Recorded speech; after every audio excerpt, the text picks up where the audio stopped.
Salut, c'est Franck Taluto.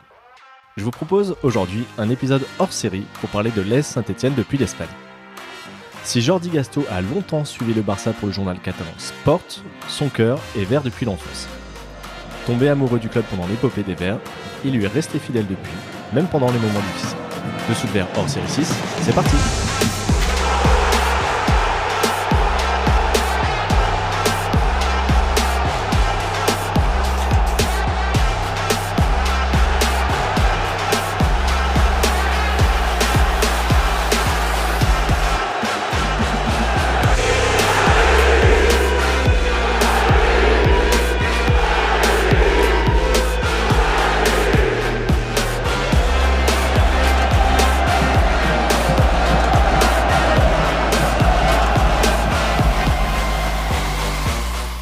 Salut Jordi. Salut, ça va ? Ça va très bien, je te remercie d'avoir accepté de participer à ce Parole de supporter. On échange depuis quelques temps sur Twitter puisque tu as un profil atypique. C'est que tu es supporter de la Saint-Etienne depuis l'Espagne. Est-ce que tu peux nous en parler un petit peu ? Oui, ça a commencé depuis longtemps, pendant l'épopée des Verts, de 76. Parce qu'alors que j'étais petit, j'avais 10 ans à peu près, et j'avais de la famille en France, et il venait tout souvent, il m'apportait des magasins et des journaux, et l'équipe, tu sais, France Football, 11 mondial. Et alors, pour moi, c'était un choc, parce qu'ici, moi, j'étais supporter de Barcelone, mais ici en Espagne, il n'y avait pas de magasins comme les vôtres.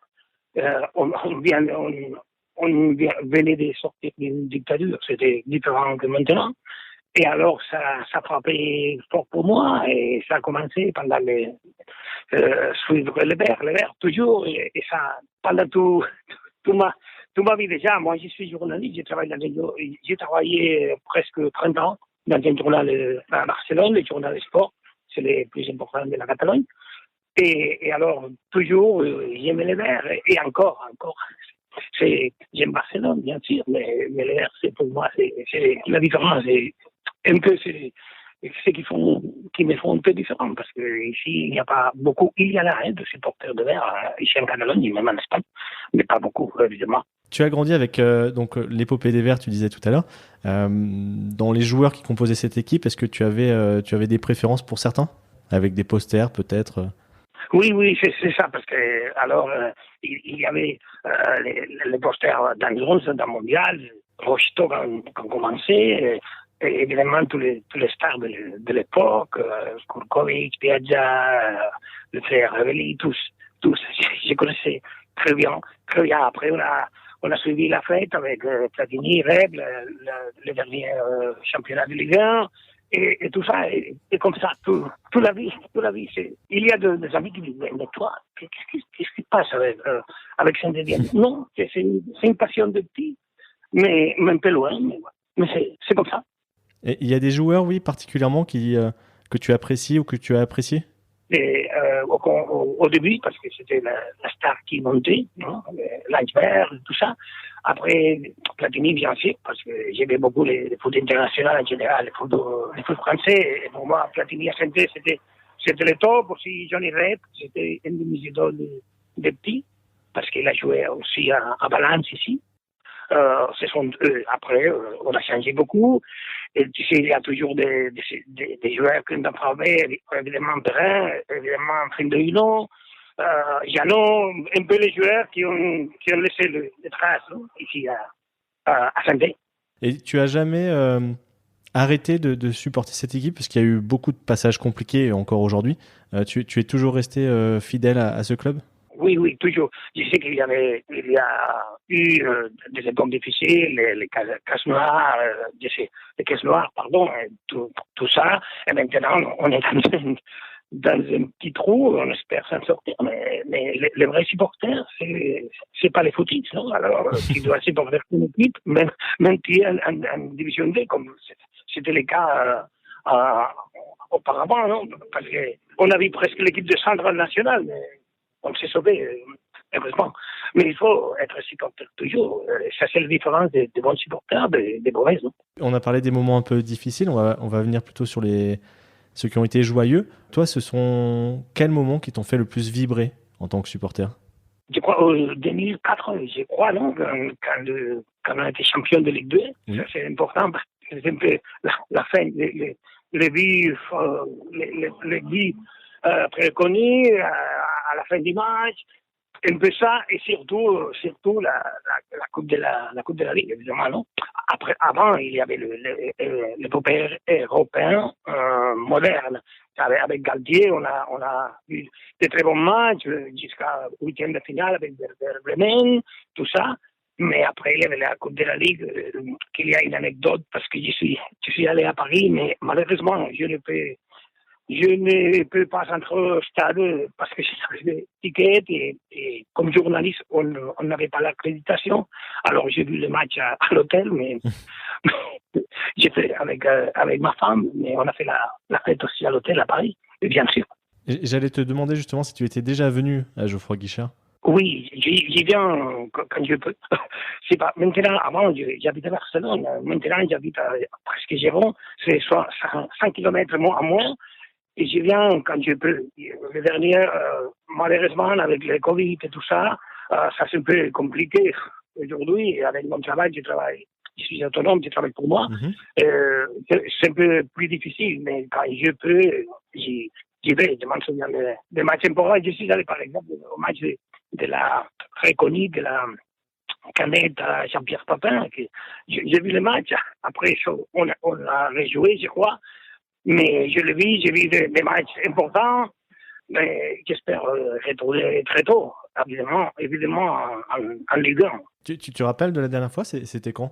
C'était en 2014 ou 15. Après, ça a été difficile, même pour des situations familiales un peu différentes. Je m'en souviens avec Nancy avant Noël, mais on a fait 0-0. Et j'espère retrouver très tôt. Mais maintenant, je vois qu'une autre fois, on met les 5000 spectateurs seulement. Ça va être difficile. J'espère que ça va passer un jour, le Covid et tout ça. Venir au stade, on a bien compris que pour toi, c'est quand même pas facile parce que c'est pas la porte à côté. Mais comment tu suis l'actualité du club au quotidien? Avant, c'était difficile de suivre. Parce que à l'époque, quand j'étais gamin ou j'étais jeune, il y avait seulement les journaux. Et il y avait un peu la télé, mais évidemment, ici en Catalogne, on ne voyait pas jamais les matchs. Maintenant, c'est facile parce que tu as Twitter, tu as la télévision, les plateformes, tu as tous les réseaux sociaux. C'est de l'histoire. On voit les matchs au moment, hein, quelquefois. Mais en général, je suis le match toujours si je peux, évidemment, pour le travail ou si je suis en train de conduire, non. Mais sinon, par Twitter ou même quelquefois par France Bleu, par Internet, un peu comme tout, ou à la télé ou par l'ordinateur, si je peux, un peu comme ça. Cette année, un peu moins parce qu'ils sont un peu fâchés avec la prestation de l'équipe, mais toujours, je suis fier d'être vert et j'espère que ça va améliorer maintenant avec le changement de mystère et qu'on va s'en sortir, on espère. Alors justement, cette saison, elle est assez difficile. Comment tu vis ça, toi, qui en plus est à distance? Difficile. Je crois que l'équipe toujours un peu, toujours mauvaise. Pourquoi? Je ne sais pas pourquoi. Parce que, par exemple, on a recruté des joueurs qui n'ont pas fonctionné. En général, on dit on n'a pas de l'argent, d'accord, mais on a eu de bons joueurs qu'on a exportés. Surtout des défenses, non, Saliba et tout ça.